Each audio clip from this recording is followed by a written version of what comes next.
ഞങ്ങളിന്ന് പോർക്ക് വിന്താനി ചെയ്തതെന്ന് പറയട്ടെ. ഞങ്ങൾ പിന്നെ ആദ്യമേ തന്നെ പോർക്ക് കഴുകി ക്ലീനാക്കി എടുത്തതിന് ശേഷം അതിലേക്ക് കുരുമുളകും കടുകും ഇത്തിരി വെളുത്തുള്ളി, ഇത്തിരി സ്വാദം ഉണ്ടാകണം, വെളുത്തുള്ളിയും ഇത്തിരി ജീരകവും പിന്നെ മുളക് പൊടി, മഞ്ഞൾപ്പൊടി, ഒരു സവാള അരിഞ്ഞ് അതിനകത്ത് ഇടണം. എന്നിട്ട് വിനാഗിരിയിൽ അടിച്ചെടുക്കും. അപ്പോൾ ഗ്രേവി ഉണ്ടാകാനാണ് ഈ സവാള ഇടണത്. എന്നിട്ട് അടിച്ചെടുത്തിട്ട് അത് ഈ കഴുകി വെച്ചേക്കണ പോർക്കിലേക്ക് നമ്മൾ ആഡ് ചെയ്യും. എന്നിട്ട് എല്ലാം കൂടി കുഴച്ച് വെച്ചതിന് ശേഷം പച്ച വെളിച്ചെണ്ണ ഒഴിച്ച് അതിൻ്റെ മീതയിൽ ഇത്തിരി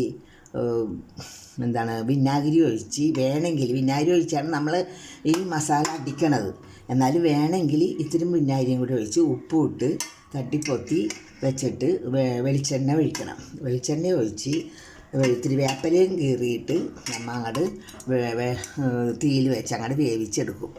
ഇത് തന്നെ പോർക്കിൻ്റെ റെസിപ്പി.